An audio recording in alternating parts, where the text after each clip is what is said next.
Hey, if you've ever set out to do anything great, you probably found out this truth, that it's easy to start, but it's so much harder to sustain. The question is not if you'll face challenges in life, it's how much of life can you handle.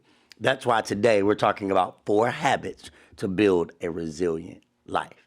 Episode 7 is here.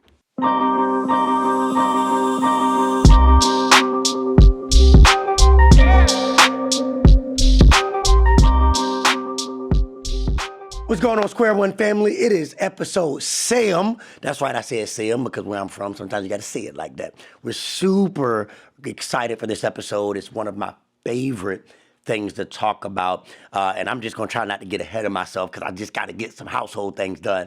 Don't forget to like, subscribe, share, rate, and review if this podcast has been a blessing to you in any way. If it's helped you as a leader, if it's helped you as a person, if it's helped you in any way, make sure you help us spread the word so that our mission to help as many people as possible handle their Square One moment can be accomplished. We can't do it without you, and it means the world to us that you would take the time to give us your ear and your time to be a part of this community. We are excited for what has been happening. We are coming to the last week of our March coaching group. We have been just growing in so many amazing ways, talking about ways to build what we're going to talk about today, resilience into the fabric of our lives so that the next time we experience challenges or disappointments, we don't have to go back to the same square that we were back to the last time. We also been talking about revenue building things and rhythm of life and how that is imperative to our ability to continue to sustain a life on the other side of our Square One experience. And we've just been talking about just things that continue to allow us to grow as a community. So I'm just grateful for all of you who've been a part of that. I want to continue to share your stories as it's been impactful to not only you, but certainly it's been impactful to me as well. I also just want to encourage you to go to our website, vernongordon.com, so that you can consistently see opportunities for you to engage in future coaching groups, but also there's going to be more masterclasses coming and just some contextualized opportunities for consulting. So don't miss those things at our website, again, vernongordon.com. Well, today we're talking about 4 habits to building a resilient life. Now, resilience, I just want to define it so that we can all have the same starting point. It's defined as the capacity to withstand or recover quickly from difficulties. It is the capacity to withstand or recover quickly from difficulties. Now, look, we admire this trait in people all the time. I don't know about you, but if you look at your favorite athlete, I might think about somebody like LeBron James, who has played forever, right? And it's this idea of, man, how does he continue to be able to perform at a high level? His body is taking blows and he's being bullied and he's being knocked down, and yet his body and his mind is so resilient that he can keep going at a high level. This is what we admired about Tom Brady, who recently retired.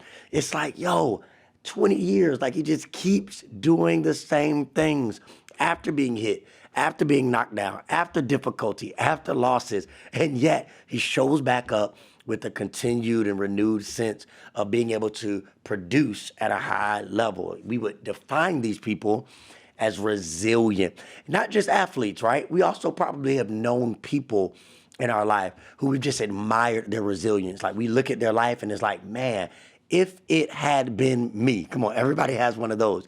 If it had been me, I don't know if I would have been able to keep smiling. I don't know if I would have been able to stop from crying. I don't know if I would have been able to jump back into it. I don't know if I would have been able to overcome that moment. And we admire people who have the resilience to recover from difficult moments or to withstand difficult seasons and to continue to show up as the best version of themselves, or at a minimum, versions of themselves that they can continue to be proud of. Now, there are some people who feel like either you're born with it or you're not.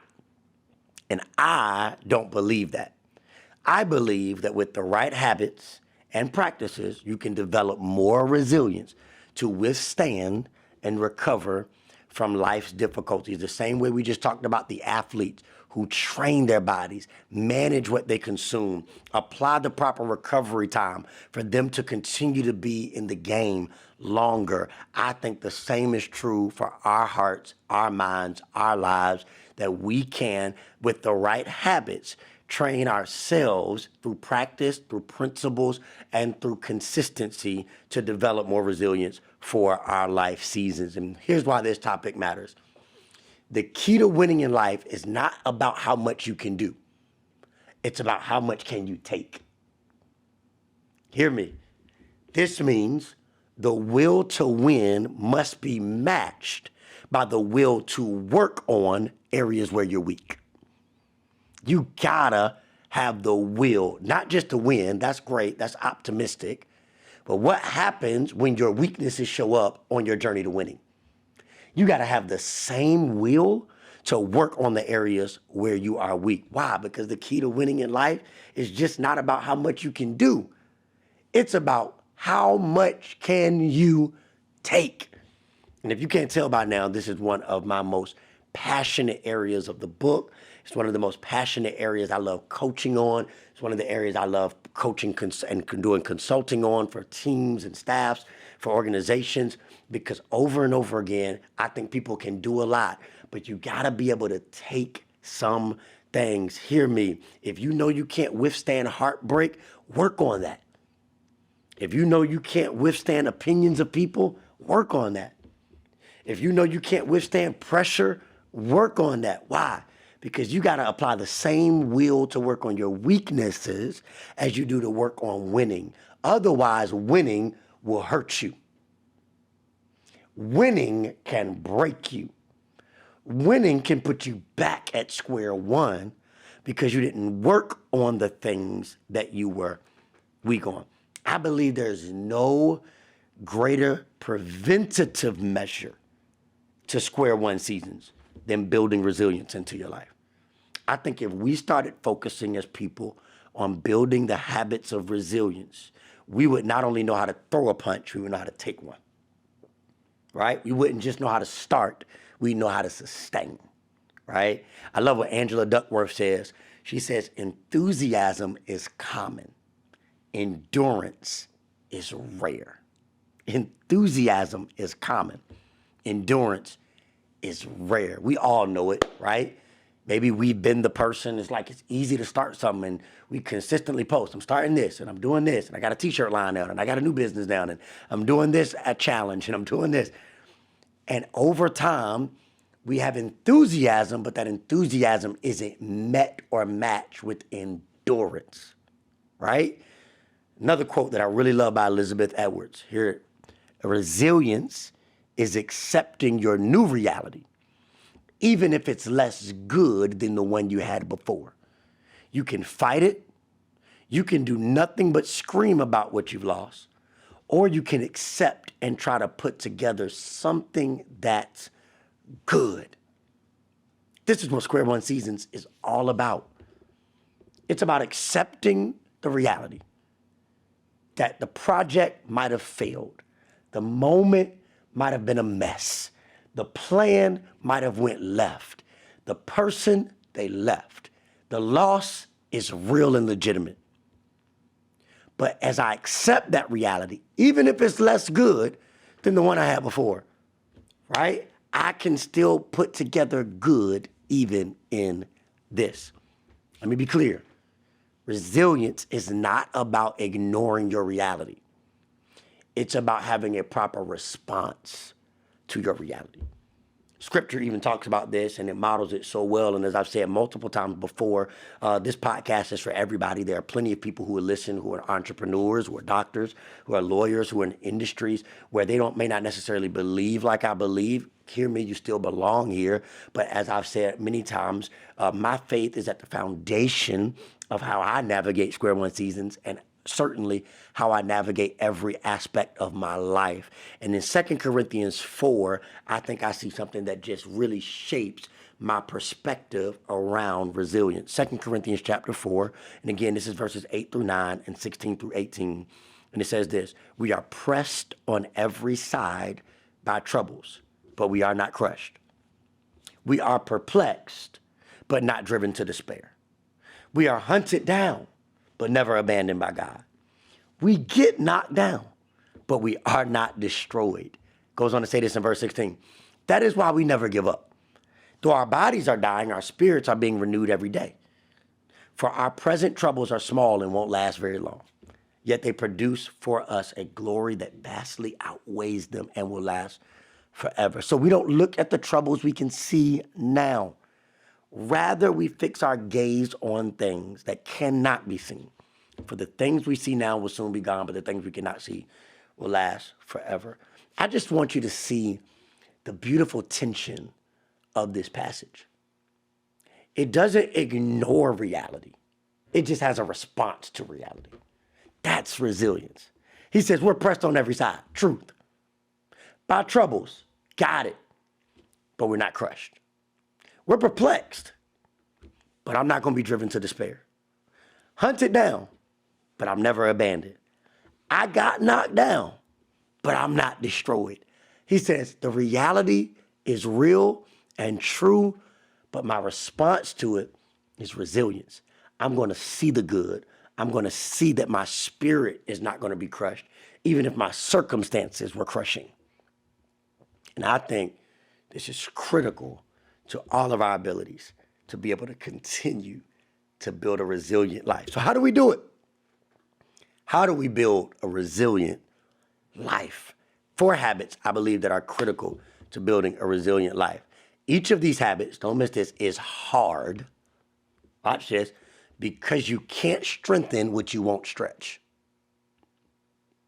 If you talk to any person who has built muscle mass, they become stronger, they will tell you that you cannot strengthen what you won't stretch. At some point, you got to lift something harder than you ever have before. At some point, you got to go heavier. At some point, you got to put yourself in a position to try harder or to do something you've never done before. You have to stretch in order to find strength.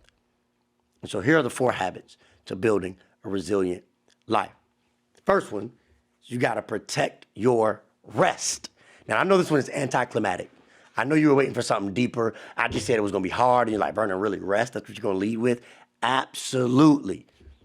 Because I believe, both from a practical perspective and a faith perspective, that when life hits the hardest, the thing we are tempted to do is try to hit back, when really one of the greatest tools to building strength is building rest into our rhythm. In faith context, we call this Sabbath. That there's a day in every week that God has designed where he wants us to cease from trying, cease from proving, cease from doing, cease from building, and to recover, to rest, to actually say it's good, what it is, where it's been. It's not everywhere I want it to be, but I'll get back to it for 6 days. And that God can do more with my 6 days than he can with my human effort in 7. Right? So you got to protect your rest. Why? I said it earlier. Because the question is not if challenges will show up in life. It's when life challenges us, how can we handle it? And part of the way we handle life's hardest moments is that we gotta rest. Rest and recovery is actually essential to the strengthening of the body. I want to say this, stay here a little bit longer, because this is so countercultural to our society today. American author Cal Newport, in his book, Deep Work, writes these few but powerful words. Willpower is not an infinite resource. It will run out. Now, Cal Newport writes this book that is embedded with psychology and research on this topic. It tells you why rest and recovery is so important to resilience. Because if you don't give yourself time to step away from the battles and the busyness and the doing, you're going to find out that your willpower, your ability to stay strong, is only for a moment. It is a finite resource. It's not infinite. And eventually, you're going to burn out. You're going to break down, and they say, why am I back at square one? Because you thought resilience was continuously doing, and you didn't recognize that there is no strength training that doesn't have recovery training attached to it. So don't miss recovery and rest as a part of how you build resilience. This needs to be a part of the habit of your life. All right, here's the last three. Second one, if you're going to build a habit of resilience, you have to systematize failure. And I know that's a trigger word for some of us. We're like, I don't fail at nothing. I'm not no failure. I'm not going to fail. Hear me. You have to systematize failure. Failure actually needs to be something you seek out, because here's what I've come to find. You're not even trying if you haven't failed on the way. Anybody who has tried to do anything to improve, to grow, to strengthen, to create, to expand, to take new territory, they had some failures along the way. This is imperative that you start to systematize this. Here's why. Because if failure is unfamiliar to you, the moment you experience life hit you back, you'll fall apart. But if you systematize failure in your private journey, in your preparation journey, then you'll be familiar with the feeling that, hey, things don't work out all the time. But hey, I know what that's like because it's a part of my system and my habits. Now, Vernon, you're saying I still don't get it. Let me give you a couple of examples. Like sometimes you need to, in private, try to do some things you've never done before and let it go bad. Fail at it in private. This is part of the challenge of our culture because we only know how to fail publicly. But when you systemize failure, you're actually saying, no, I'm going to try some things that I may not be ready for. I'm going to go after some things that may be beyond my capacity. But even if I fail at it, I'm learning in the process. Give you another practical example, just to give you like a real world example. For those of us who've lifted weights, we know that when you are trying to max out, meaning you're trying to lift at a level you've never lifted before, you'll get on the bench press and you get something called a spotter. This is a person who is there to ensure, in a nutshell, you don't kill yourself, right? They stand with you. They help you lift the weight. And you're trying to lift the heaviest thing you've ever lifted. And for most people who've tried to max out, there are moments where you fail. You're like, man, I thought I was strong enough and ready to carry it. Didn't work. That's okay. I'm going to keep training. I'm going to keep trying, and I'm going to try again, right? But you systemize that so that it's a part of your strength training. That's all I'm saying is, guys, whatever you're trying to do in life, whatever you're trying to build, whatever you're trying to become, and particularly if you're trying to come out of a square one season and go to the other side, shape a powerful future, you have to have failure, right, weaved into your training process for life, right? That's a habit. Don't be afraid to say, I'm going to do something that I might fail at today, but guess what? I'm going to learn from it, all right? Systemize failure. Here's the third one. Set stretch goals. Right? Set goals that are not just standard and that you know you can accomplish. Set goals for yourself that actually stretch you to do more than you've ever done before. Give yourself something to reach for. Some of your goals need to be at the level of your future and not your present self. If you look at all your goals and you're like, I did that last year, then they aren't stretching you enough. If you look at your goals and you're like, I know I can do that, and none of them scare you, then that doesn't help you build resilience into your life. You need a couple of goals in every year that make you say, man, that's going to stretch me beyond my capacity I've ever been before. That's going to cause me to experience some moments where I'm a little insecure. That's going to cause me to have some doubts, and I got to push through them. Yes, that's okay. Why? Because it's building the capacity to withstand. It's building the capacity to recover after the difficulty.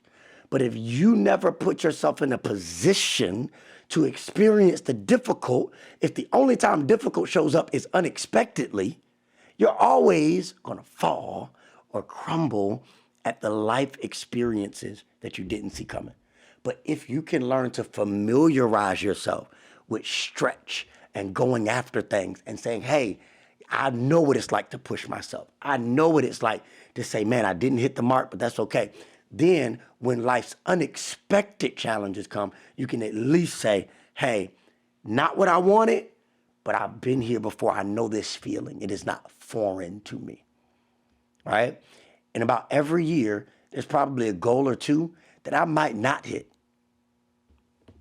And I have now put that as a habit in my life so that I can be that failure and that stretching and that resilience has to happen, right? So systemize failure, right? We're going to protect our rest. We're going to set stretch goals. And here's the last one. We're going to seek honest feedback early and often. Don't miss that second word. We're going to seek honest feedback early and often. Here's why. Because for many of us in culture, we've never heard people hurt our feelings until it's too late. Your feelings need to get hurt every now and then. You need some people in your life who told you that wasn't your best. You need some people who are telling you, I think this business plan is incomplete. You need some people who will tell you, like, hey, your attitude is the real reason why you can't get contracts. You need some people to tell you that you have an issue in networking because you have low emotional intelligence. You need some honest feedback early and often. And you know what? It's hard to hear honest feedback. It is. You need a moment in your rhythm of life. It needs to be a habit that there are certain people, not all people. You don't need to listen to all people, but there needs to be some people who can speak into your season, speak into your situation and say, hey, you just don't got it right now. And that honest feedback early and often is going to build the capacity and the resilience for you to handle it at higher levels. The reason some of us winning hurts us is because we won all of our life, and then we got to the point where now that winning is public, and now opinions are getting the best of us because we never had enough honest feedback in our life before. We never had enough things said to us that stretched us, that hurt us a little bit, that chiseled away at our ego. And so when it happened, we had never heard it, which means we didn't know how to process it, right? So build the habits of resilience, which are protecting your rest, systemizing failure, set stretch goals, and seek honest feedback early and often, and watch your resilience go to another level. Then in the next season, on the other side of square one, when people say things to you, you be like, I got people in my life who tell me the truth all the time. Your words can't hurt me that bad. When you have familiarized yourself with failure, I'm not saying be a failure. Hear me. I'm not saying be okay with failure. I'm saying learn to do things that you can know you possibly fail at, and recognize that even if you fail 100 times, like Thomas Edison, as long as you get it right that 101st time, the light bulb is still going to work. Get comfortable with experimentation. And saying failed, but failure is actually a part of my process. So you laughing at me about it don't hurt me the same way. And now I can withstand and recover more quickly from life's difficult moments. I want to share this quote with you as I bring this episode to a close, and simply says this about Robert Jordan. He writes this: the oak fought with the wind and was broken. The willow bent when it must and survived. The oak tree fought the wind and was broken, but the willow bent when it must and it survived. I want you to survive every season. And sometimes that means you're going to have to subject yourself to the habit of bending, stretching, feel the wind. But it won't break you. You'll survive because you were capable of being resilient even in the storm. And I think all of our lives,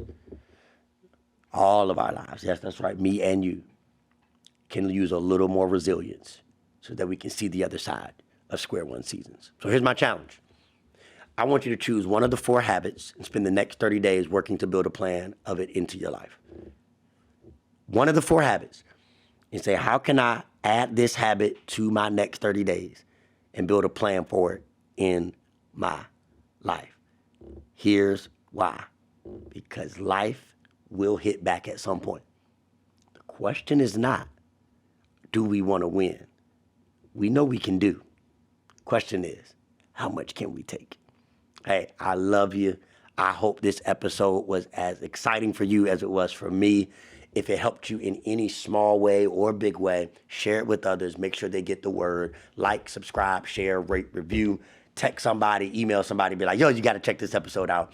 And do me a favor, make sure you never forget to head over to our website and go grab your copy of Square One so that we can continue to live resilient lives together. Love y'all.